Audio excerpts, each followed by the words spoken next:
Did I experience reverse culture shock? If I experienced any difference in religious tolerance or attitude being there. If there was any Aussie slang that I picked up, did I find that Aussies like Americans overall? If traveling cost was not a problem, would I come back? Hello everyone, welcome back to the vlog! How is everyone doing? I figured I'd just do a little sit down video a couple videos ago when I updated you guys kind of about how I've been since being back home. I told you guys to comment down below on that video. I also posted a story to my Instagram and to my YouTube asking you guys for questions about Australia, about study abroad, or also just about my experience coming back home, because it has now been it's been about a month and a half since I've been back, which is honestly wild. I can't believe it's been that long already. But you guys surely asked a lot of questions and I figured I'd answer some of them today. Also, I just wanted to say thank you to everyone who did ask questions. You guys are all very thoughtful and you guys asked some pretty good questions. So first one, is there anything from Australia that you wish you could transport to the US? And also, is there anything I missed? So I feel like those kind of go hand in hand. I'm looking at my laptop over here, by the way. If you see me looking over here, I'm looking at my laptop. Yes, there are definitely things I would wish that we could bring to the US. I think the number one thing that came to my mind was just like the niceness. Everyone in Australia that I met was really, really nice. I feel like everyone was kind of working together in a community sense. I feel like, I don't know if it was just in Wollongong or because I was a uni student or an exchange student, but I found that a lot of people were genuinely interested in helping me, like giving me rides places or giving me food, inviting me over for dinner. And that's not something I feel like that happens as much in the US, at least not that I'm aware of. I mean, but then again, I'm not an exchange student over here, so I don't really know. I think it would depend on where you are in the US. Up in Albany, when I was a student there, I didn't really experience that much. It's a lot harder, I feel like, to find genuine people who are interested in your well-being. It was a little off-putting at first when I was first in Australia, because I was like, why are all these people so genuinely like interested in helping me out? Over time, I think I got more used to it. I was just like, I really appreciate that, you know, just people inviting me over to their house for dinner, for a home-cooked meal, or just offering to drive me places.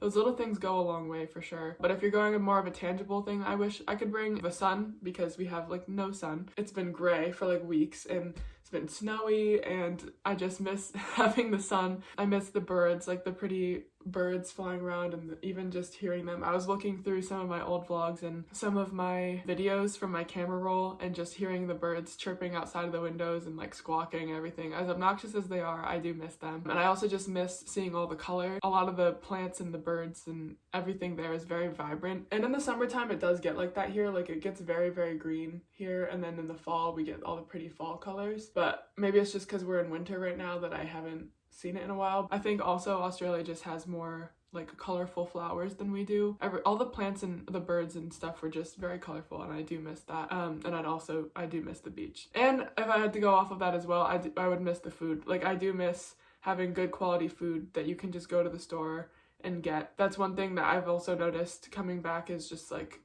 the whole food situation. I'll get into that in a second. Second question somebody asked was, did I experience reverse culture shock, and what were the biggest differences in the people/culture of both countries? So I kind of just answered the culture part, but I didn't experience much culture shock coming back to America. I did notice quite a bit though. When I first landed in LA, the first thing I noticed was the Christmas music that they were playing throughout the airport, and just like the overall vibe of Christmas here is just so much different than Australia. I don't even know how to describe it either. I feel like it's just people are kind of more keep to themselves in the US than in Australia, because people in Australia I think tend to be a bit more friendly when you're, you know, checking out at a grocery store, or if a cashier is ringing you out, there's more of a higher chance they'd actually strike up conversation with you, whereas here I feel like it's more you stick to a script kind of thing. I've noticed it just generally lacks a bit more genuinity, like everyone's just kind of doing the mundane jobs. I don't know if that makes sense. But that was one thing I noticed just being back in LA and then getting on the plane.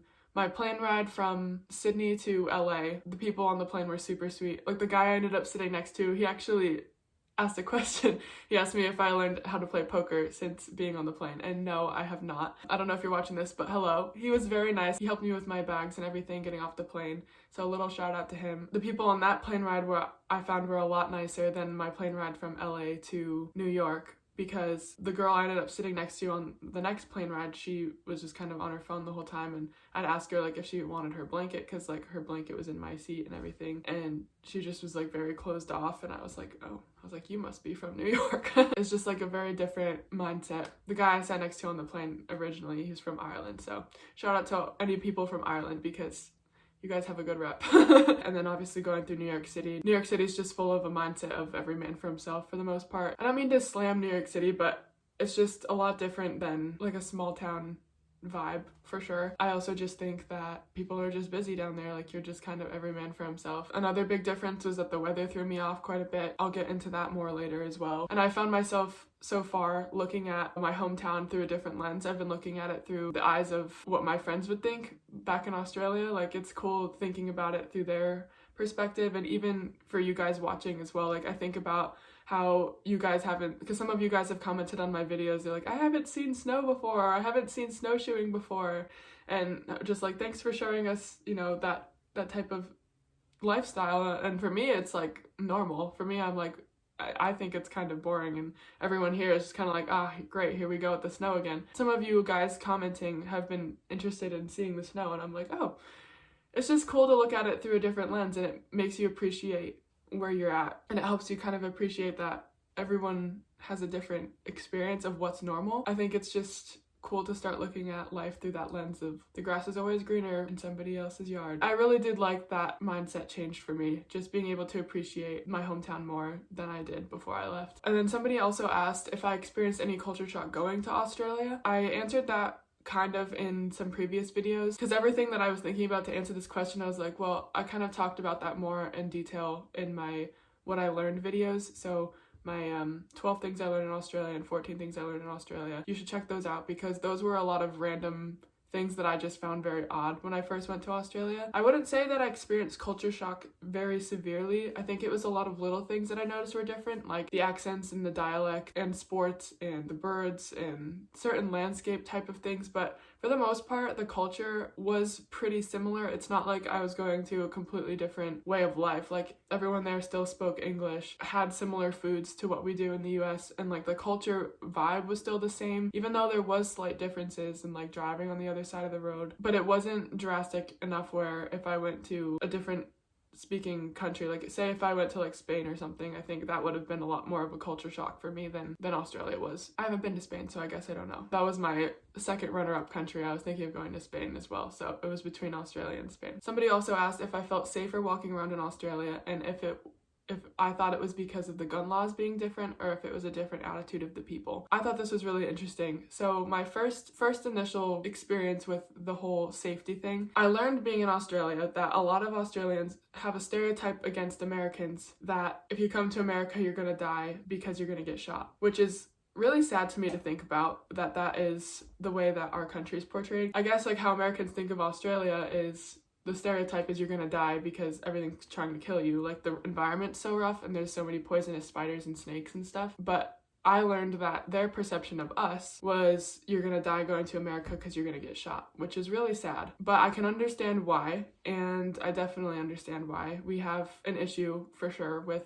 mass shootings and that type of thing, and I won't get political as to what my perceptions on it should be. To answer the question, I did feel safer walking around in Australia. Being a female especially, who kind of lives more by myself, like the past 3 years I've lived in school by myself. You know, driving to your car, they teach you, you know, you walk with your keys in your hand, you check your back seat, check under your car, all those little things, you know, you don't take lighthearted. And if there's somebody who's messed with your car, like you call somebody. And walking back by yourself at night, like if somebody's following you, you call someone. Carrying pepper spray, which is like mace, you're also allowed to carry that here, which you're not allowed to carry in Australia. It's just different because that's my mindset that I was used to when I left. I was used to taking extreme safety precautions because you learn a lot about, you know, human trafficking, of like how you can get trapped and how you can get caught, which is very unfortunate that that's, you know, even a thing in the world in the first place. That was just kind of my reality before, and it was just kind of normal, I guess, to think like that. Also being here, like if you were waiting at a bus stop, which I didn't ride the bus much here, I don't think I've really used public transportation much, but if you are waiting at a bus stop or a train station or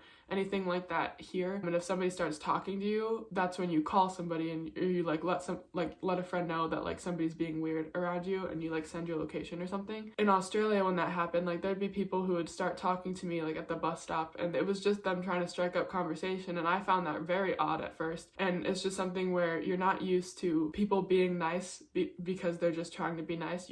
I'm used to people being nice because they're trying to like mess with me, I guess, if that makes sense. So I noticed that when I first went there, and I was talking to my other friends from New York as well, and they're more from the city, and they just have like that city sense about them where it's like if somebody starts talking to you, you just don't engage back. Like you just ignore them, put your hood up, and like walk straight, and then usually they leave you alone. But in Australia, that's really rude to do that. So it was just odd getting used to that dynamic. I think walking by myself, I felt a lot safer. When I was living by myself at school, I just was always taking those precautions with myself, and in Australia I felt like I didn't need to do that as much. Obviously it's still good to, my dad always has drilled this into my brain, is to keep your head on a swivel. It's true, you always should, and I always do, but it's just I feel like my guard didn't need to be up as much there. I didn't have encounters like that very often, and if I did, it usually turned out to be something a lot different than what I originally expected. Another thing I can say is when I was shopping, I was with another one of my friends from the US. We were in a shopping mall, and these kids were playing with like snap fireworks. It was like in an outside part of the mall. It was in Wollongong Central. These kids were throwing snap fireworks at the ground, and I didn't see them. I just heard the sound, and my initial thought is like, it's a mass shooting. And so this was like about a month or two into me being in Australia, and like that's just initially what my brain went to. Your brain just automatically is like, okay, escape route. And I'm not trying to say this to be dramatic, like I'm not trying to be like, I don't know, but it's just like that's how my brain worked before. And then I saw that it was just kids with fireworks, and then I turned to my friend and we were like, I was like, I thought that was like a gunshot, and she's like, I did too. So it's sad. It is very sad that that's the reality, but I guess I was just used to it before, and I just noticed that little things like that was just different, because then once that happened, I was like, wait, but they don't even have guns to really do that. Like people can't really access guns like that unless if they have a very like, it's a lot harder to get a gun in Australia than it is in America. So anyways, moving on from that question. It was kind of a heavier question, but I did think it was interesting. Anyways, moving on. Somebody also asked if I felt different with the food, like if I felt healthier or if I had lost weight at all being abroad, but just because of the food issue. We all know, I feel like this is common knowledge now, that America does not have the best food regulations. We have a big issue with what's in our food and where our food comes from in our country. This is something my mom is really big on. She's very big on nutrition and very big on sourcing our food well. She started having some health issues, so she started researching and teaching herself. She looks for doctors who also do the same thing, who heal with nutrition first rather than prescribing drugs and medicine, because obviously you need both, but I think we should be turning to nutrition first, because most cases in our country, people just are eating terrible, terrible food. Even our produce in our grocery stores is bad, and I don't know, it's a whole other thing. I think our country does have a lot of issues for sure when it comes to these types of things. I don't think I really lost weight there, if I'm being honest, because I'm already a pretty thin person. My body weight kind of stays the same. It's kind of stayed the same for the most part since high school. It hasn't really changed that much, but I did notice a big difference in how I felt. Being American also, I had, my exchange rate was 30, basically everything was 30% off. And that basically meant that when I went grocery shopping, I could go to Aldi, which is where I went most times. So I'd go to Aldi, shop for 2 weeks at a time, and spend maybe like $100 Australian on groceries. But for me, that was only like 60 bucks or something like that. Like it was very, very affordable for me. So I could eat very good. I ate well over there, let me just say. I ate really good food, very good quality food for very affordable price being there. I just noticed that the Aldi quality there was really, really good. Our Aldi here, it's not the same at all. You have to pay a lot of money for really good food, except in the summertime when the farmers markets are kind of out and things are more in season. But during the wintertime, it's hard to get really good food here. It's just something that my family prioritizes, and I'm very blessed that my family does prioritize eating good food, and my mom has made it a priority to her for how long now? Maybe like 6 or 7 years now, to eat really good food and good sourced food. What I've found with the whole food thing being back in America is we have way more options for stuff than you do in Australia. I was actually overwhelmed the first time I went grocery shopping back over here. I went to a store called Wegmans. I don't know if most of you guys even know what Wegmans is, but there's a grocery store. It's huge. There's a wide range of stuff. You can pick between any, like basically everything. And I was so overwhelmed in that store. First of all, just of how busy it was, and second of all, just how huge it was. Because there is no grocery store in Australia that is nearly the size of Wegmans. I just was so overwhelmed going back in there. I was like, oh my gosh, like there's like aisles of choices for like cheese, for yogurts, for ice creams, for milks, for like everything, hummus. And then I think back to Australia, I'm like, you had like 3 choices or like 5 choices max for something. It was just, you don't get that many options. And I was just shocked coming back here. I was like, oh my gosh, no wonder like Americans get so overwhelmed by our food choices. Like, how are you supposed to know what's good for you and what's not? Like, all the food, there's so many choices, and it's like you have to know what specific brands are good in order to pick good things, because they just, it was interesting for sure. And I was telling my friends, because I've still kept in very good contact with them. We've called almost every day, kind of.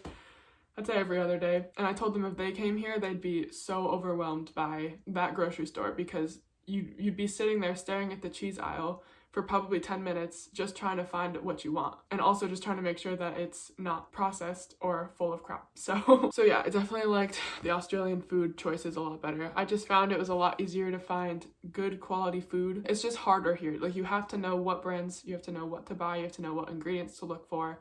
Whereas in Australia, I feel like their regulations actually did their job, and they don't let you put any of that crap in your food in the first place. All right, and somebody also asked, since Australia is primarily an atheist country, if I experienced any difference in religious tolerance or attitude being there, because I am a Christian, for anyone who didn't know. I went to church every Sunday. I went to Salt Church, in case anyone's wondering. I really didn't notice that big of a difference, if I'm being honest. I, first of all, surrounded myself with Christians. I think I was surrounded with more Christians than not as far as my close friends there. I got plugged in well to the Christian community there, so it was kind of, it just wasn't like a huge topic of conversation, I guess. Like, with my Christian friends it was, because we'd be doing Bible study or going to church together and just kind of growing our faith together like that. But with everyone else, it wasn't very different. I feel like it was kind of the same as being here when I've met people here who aren't religious, and I'll just talk with them about it. I'm not the type of person who's gonna like shove it in your face. I'm like, I don't think that's the right way to go about it, but I have no issue talking about it because it is an important part of my life. It's something that I find really important, and I find a lot of healing. If people did ask me about it, that's what I would share. I'd be like, yeah, I'm a Christian, and explain why if they were curious or anything like that. But it's not like, I didn't really notice anyone being like, oh, you're a Christian, like screw you type of thing because of it. Like, I didn't experience that, and I haven't really experienced that much either way.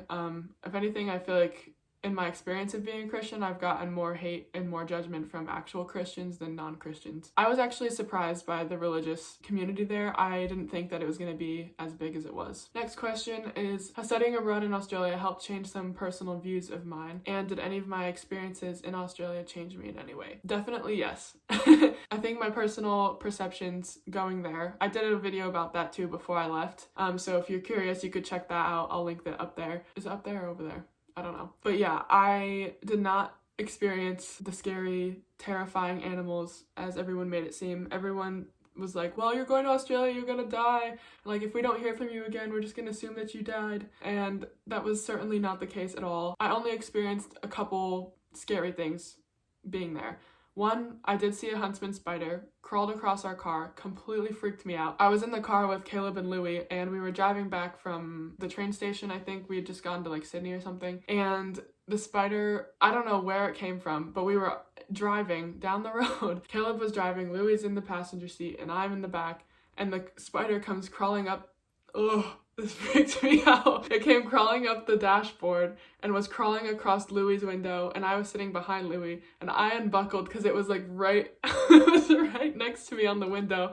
I unbuckled and I scooched to the other side of the car, and I was like, somebody get rid of the spider. It was on the outside, so it wasn't inside the car, but I've seen videos where like they crawl through the vents and like through the cracks of the door of the car. I feel like it's like crawling on me as I'm telling this story. Yeah, that thing freaked me out. And then once we parked the car, like we were like 5 minutes back, like till we got back to Coolabong, and we made Caleb get out and check the car because he's not as afraid of spiders or anything.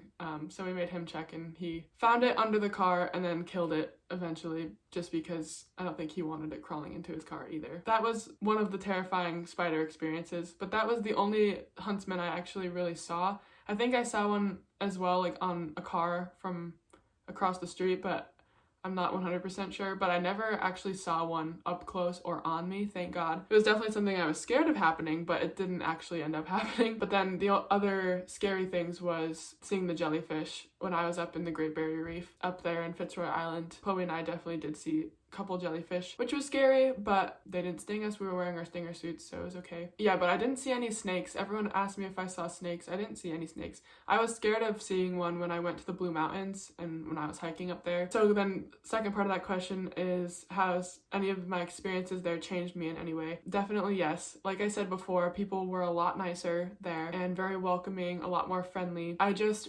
really appreciated that, and I told myself when I was there that when I came back I was gonna try and keep that mindset and that mentality as much as I could. I know the culture here is different and people do tend to be a bit more closed off to that type of friendly vibe, like giving people rides if they need them or helping people out with things and not being selfish in a sense and being more selfless. I think it's easy to sometimes be like, oh, I don't have time to go help you, or I don't have the gas to go drive you somewhere. But everyone when I was in Australia was so kind, and nobody ever batted an eye at that of like asking for gas money or asking for payment back in any way, where I feel like that's more normal here, which is like, I wish people would have taken my money because I'm like, I felt bad. I don't like, you know, mooching off of people, but they're just doing it out of the kindness of their heart, which is just very kind, and I just would like to be more like that. And that's something that I think has changed me in a positive way, which I think is a lot easier being here. I was gonna say this earlier, but I forgot. Where I live in America, we now live in the middle of nowhere in PA, and we live in a little lake community. Everyone near me is very kind. Like the neighbors all wave at you, everyone says hi, they'll like say hi to you from the house, they'll like wave hello. Everyone's very nice where I live, so it's kind of the same vibe as Australia for sure when you're in a small community like where I live right now. But if you go to the bigger cities here, that's when you'll notice that kind of every man for himself mentality. Then somebody also asked if I went barefoot much. For anyone who doesn't know, in Australia it's very normal to walk around with no shoes, like in a city or in the mall or something. And that was something I also found very odd, is that you could walk into the mall, your bikini on, barefoot, and no one will really bat an eye. Like, it's a bit weird. I don't know, I think it's still a bit weird, but I saw people doing it. More so closer to December, when the summer was really starting to kick off, because you go straight from the beach, and if you need to stop in the mall, you just walk in your bathing suit with no shoes on. It's very odd to me still, and I didn't ever do that. But I think one time I did get on the bus barefoot because I was like running to catch it, and I was like, well, this is normal for them, like for me to get on the bus barefoot. And then I think there were a couple times where I walked in Coolabong with no shoes. For the most part, I want to say I kept my shoes on, just because that just seems odd to me, even though I love going barefoot. If you should know anything about me, I rarely wear shoes in the summertime. I always go barefoot, but it was just more of an odd thing for me culturally. I'm like, I can't imagine actually going out into public with no shoes. Another little random one was, what was my favorite lolly or candy? The licorice, for sure, hands down. The Darryl Lee raspberry licorice. Oh, so good. Oh, this is an interesting one. Did I find that Aussies like Americans overall? That's an interesting one. I asked people that because I was curious. It's one thing that my friends and I always talked about before we left, like, because Americans tend to have a fascination with British people and with Australians. I think we just like your accents, both of you guys. So I think we've naturally wondered, like, if you guys have thought the same things about us, if British or Australians think our accents are cool or our culture is cool. And most people that I asked that, they did not say yes. A lot of them were like, no, we don't like Americans. And honestly, I can understand why, because our stereotypes are not great. To stereotype Americans, we are very selfish. We tend to be very close-minded and very ignorant, and I'm very aware of all of those stereotypes, and I've tried very much to not be like that because it's embarrassing. Like, it's like embarrassing if you've seen like the videos where some Americans, like, you ask them to name a country and they say Alaska. It's like, that is our own state. We're definitely not the best when it comes to being culturally aware of others. So I've tried very hard to not be like that. I think my mom's also done a good job of teaching me that because she's an ESL teacher, so she helps kids learn English from all over the world. She's worked with kids from multiple different countries. Talking with her growing up about how she loves learning about like her little Russian students or her Chinese students or her Spanish speaking students, and they're like little kids, and it's like they don't know what's going on, so she has to explain it to them, and it's just cool hearing that perspective of what they think and what they're confused about because they're just a little kid, and then hearing how she explains it to them and things like that. So I think that has helped me kind of understand us culturally of how Americans are and how we're seen. Also, the media portrays some sad things about our country, which I'm just not going to go down that road because I completely understand where everyone's coming from. Like, I completely understand of thinking why we're ignorant and why we're dumb, because we are.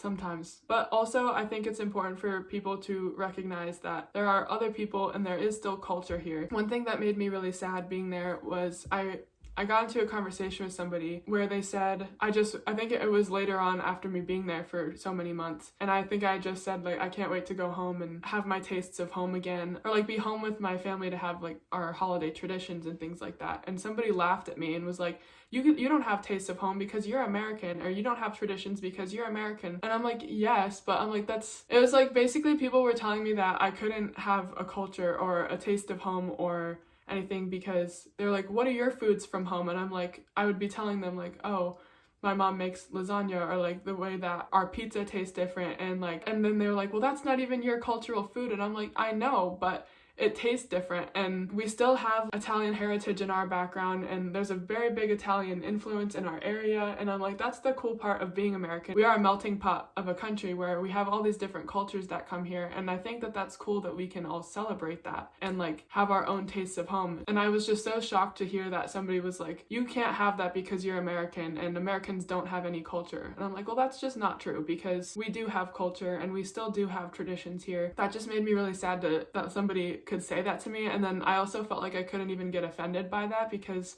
Americans get, like, that's another stereotype, that Americans get offended by everything. And I'm like, well, that is like a mean thing to say, like to say that I don't have any culture because I'm American, and like that I don't have a right to like miss my country because I'm American. So that was one thing that really stuck out to me, and just keep that in mind, I guess, is like, even though our country is a hot mess at times, and I think it is more so now than it has been ever, remember that there's still good Americans as well, and that there's still people that have good values and have good beliefs, people that have good traditions and things like that. I'll end my little soapbox speech, but that was one thing that really stuck out to me. Somebody asked, besides time, what was the hardest thing you had to adjust to traveling there and back? The hardest thing was for sure the weather and my body clock. This is a little bit personal, but like, I feel like my hormones have been so off since being back. My body has felt so confused about what is going on. I'm finally starting to get back into it. It's been a month and a half now. My body is still kind of trying to figure that out for sure. The weather definitely threw it off a lot. It's funny that, because I actually knew, I talked about this in my other video, my body is just not used to the seasons being all mixed up. I think that really threw me off a lot more, going from winter to spring to summer to winter to spring to summer, and then going straight back to winter with like no sunlight and the time change. It just really threw me off.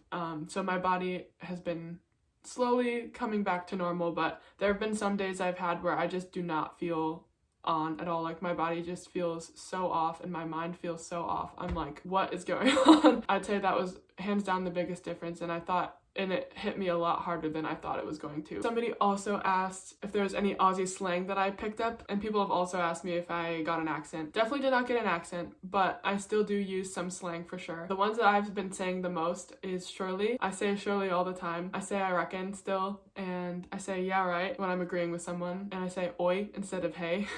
Those have stuck with me, and those are the ones I've caught myself saying regularly. I think there's some that I still will say every now and then that are a bit different, but those are the ones I use pretty regularly now. I don't even really think twice about it. So somebody also asked, this is kind of going back to the food thing, somebody asked if I'm still gonna eat Vegemite, and I actually did make Vegemite toast the other day for breakfast. I had some Vegemite toast and was it bacon, I think? It was pretty good. It was just odd because I haven't eaten it for breakfast before, and I think it's going to be more of a snack food for me when I do eat it. It's just a little bit too punchy for me in the morning. I feel like my stomach doesn't like eating anything that's like pungent in the morning. But I do still eat Vegemite, and I probably will still eat Vegemite just because it reminds me of Australia. Somebody also asked me if my poo mug made it back, and you're a real one for watching this long. I really appreciate it. For anyone who doesn't know, I had a little poo mug that my teacup that I bought in Australia, and that was like my go-to mug when I was there. It was like $6 from a thrift store. I didn't end up packing it because I genuinely had no room. Would have for sure broken if I put it in my suitcase because I literally had to sit on it to close it. But I gave it to my friend Sep.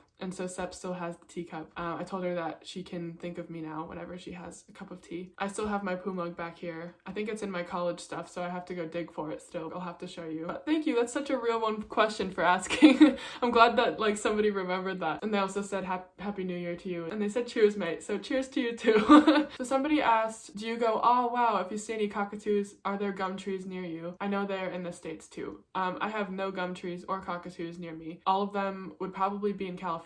I know that my family, because I'm from California, I was born in California, I should say. I'm from New York. I was raised in New York. But my mom's from California, and so we go back there to visit quite a bit growing up. My grandpa actually caught a cockatoo flying. I don't know if it was a pet cockatoo or if it was, I don't think it was a wild one, but he caught it. And it was my grandma and grandpa's pet for a while.